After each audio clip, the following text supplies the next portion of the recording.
That's recording now. And we're live, Chris. Are we live?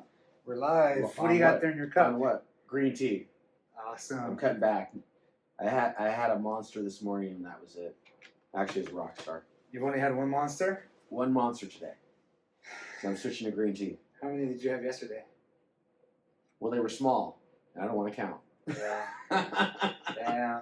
Anyway, I was gonna say, I don't know if many people know this, but when I was first started talking to you, you said Street Fighter 2, like you talked about Street, and I go, I'm good at, and then you challenged me to like Street Fighter 2. Yeah. And then I beat you.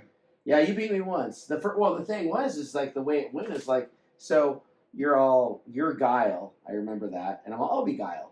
And then, like, yeah, and then you're like, oh, God. And then you're like, I'm the best street. And I'm all, okay, wait a fucking minute. And we're playing at Coin Op in North Park. Yeah, we're playing Coin Op in North Park. And then I said, okay, so I chose Blanca. And then I've kicked your ass ever since. Yeah, but then you didn't disclose. You didn't disclose. Yes, yeah. I used to work at 7-Eleven. This motherfucker used to work at 7-Eleven, play every single day, all day. Yeah. So he had training. Yeah, I had ring training. Yeah. So what the fuck? So, yeah. Yeah, that's funny. That's a good story, though. It is. Oh, and Amadi Bell was the one who introduced us. Well, that's because you guys went back to the Labor Council. Yeah. You guys were not part of the Labor Council when I was at the Labor Council. Yeah. And I remember you guys going to, once you guys, I guess, took out Mickey, yeah, you guys went to an e-board meeting. Mm-hmm. I don't know who it was from you guys, but I know for sure Maribel was there. Yeah. And Todd and Grant, for sure. And they went and introduced themselves to us, and then they kind of told us what happened. Mm-hmm. I think in 2018 or early 2019. Yeah, it was crazy. And, you know, we won.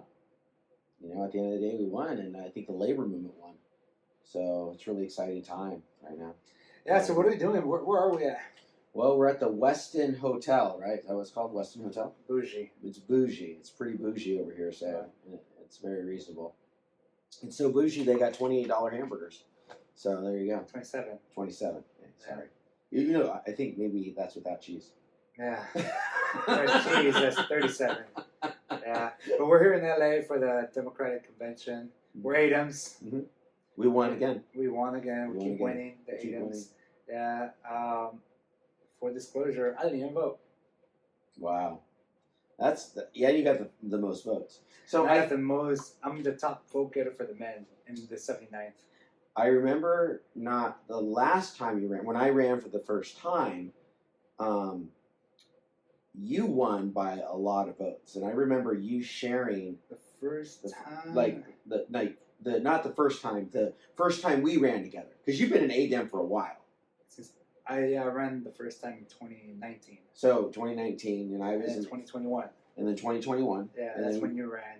Yeah, but the first one I won by 7 votes, and then now I won by like 78 votes. So you kind of see like the progression. It's really interesting. Yeah. And I think a lot of it has to do with the digital organizing that's going on right now. What is that? Digital organizing is just people organizing using platforms like Facebook. And it could be any platform. I'm not on Snapchat, you know, but if you can organize and bring people together, people are having trouble paying their rent right now. They can't pay their electric bill. You know, people are struggling right now. And right now, unions are on the rise. And we're going to continue to be on the rise because all of us are doing the right thing. We're trying to raise the standard for living so people aren't homeless. We're trying to make sure people pay their bills. We're sick and tired of everything that's been going on. Sick and tired of being sick and tired. Exactly. So yeah, we're in LA for the ADAMS convention, and the ADAMS is basically assembly district delegates. You run for it every 2 years, every odd number, every 2 years, off elections. Who gives a fuck? So yeah, so that's why we run.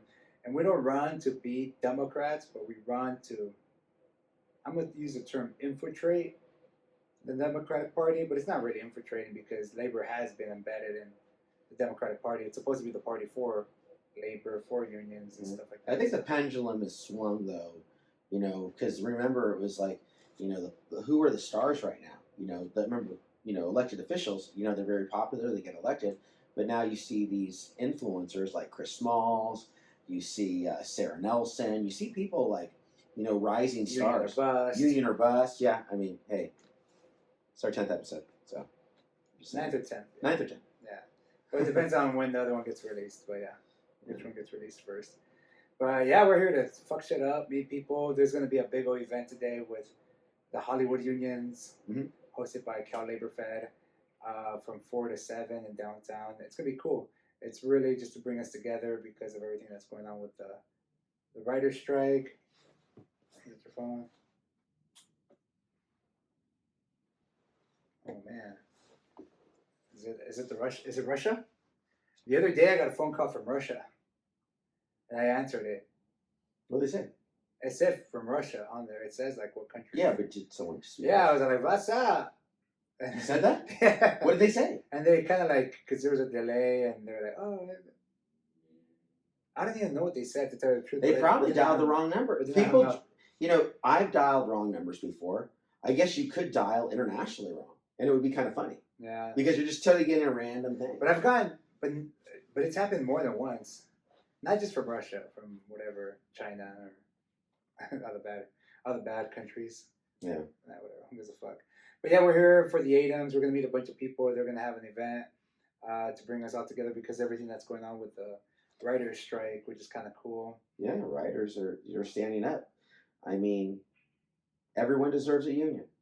People deserve to have more time off. Think about it. Technology has advanced, right? How come we don't have more time off? There's questions that we need to ask each other. I think that's a question. Yeah, AI. I remember on the last episode we talked about this with AI, with Sean Elo. Not Sean. I say Sean Elo now. Sean Ellis. About AI. How when AI started coming up, what kind of jobs was it taking? AI can be manufacturing. AI can be robots. It can be anything, right? Artificial intelligence. The first jobs it started taking was like in warehouses, GM, Amazon. Now it's grocery stores. Tesla is basically machines for the most part in its manufacturing. And then, like, if you're in another union, another sector, you're like, whatever, it doesn't affect me. I don't give a fuck about AI.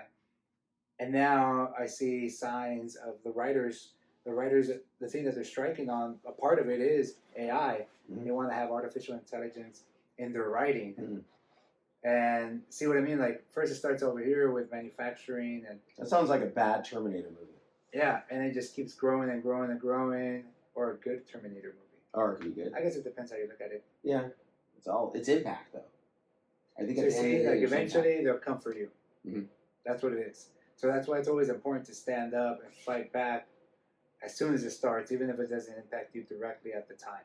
It reminds me of that Twilight Zone episode where the guy was working in a factory, and all of a sudden, he comes in the next day, and he walks into work. He's one of the managers, and then all of a sudden, there's all these computers in there. And then he walks in, talks to his boss, and he's like, what happened? He's all, oh, we have all these computers now, so we don't have to have these many people working. And then what happened later on is he was in the bar talking to his friend who got laid off, because remember, managers and, there's relationships and stuff. And he's all, pretty soon they're going to come for your job. I forgot what they said, but when then he went back to work, they replaced him. The manager, one of the managers. So it was like two people, and then it kept like, it's a natural progression, and that's scary, And hey, if things are easier to do, and it helps people, how come we don't have more time off? That's the thing. It's like, okay, we were able to do all this stuff. Did you save all that time that's less spent? How come we don't have more time with our families? Why is that? And I think labor is kind of asking that question. Well, yeah, that's why now they're starting to push a 32-hour work week because of that. So yeah, we're more productive. So they just start cutting back on what a full-time means, full-time work means. Yeah. But it's kind of crazy because, like, okay, that's fine and all. But if you're still only making ends meet, working 32 hours, 40 hours a week doesn't mean anything to somebody that works 2 or 3 jobs a week. No. 2 or 3 jobs. No, but if the overtime was after 32 hours, that would. Oh, that's that true. would so you gotta look Touche. at touche. You know, it's interesting. Like, you know, there are people that just want to go to work and, you know, maybe work a few hours and retire.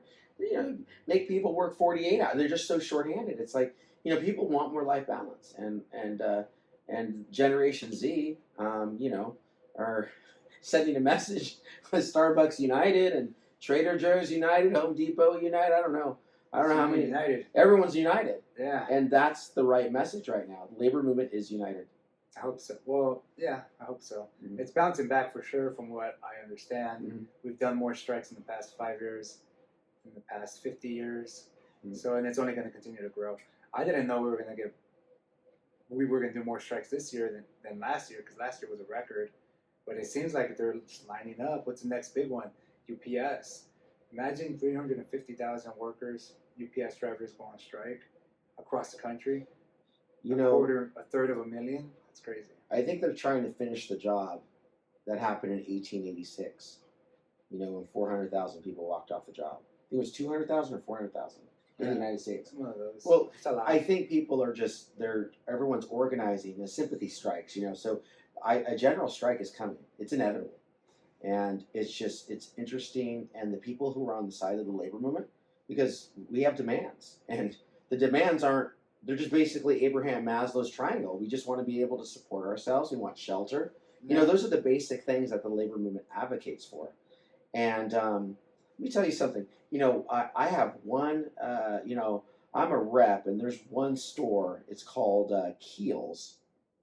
And all their employees have a pension.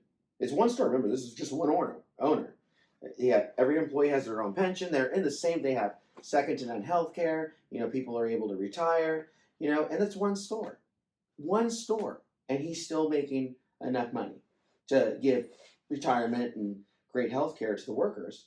And I'm talking about pensions. I'm not talking about 401ks. I'm talking about annuities. And there's these companies like Amazon, Walmart.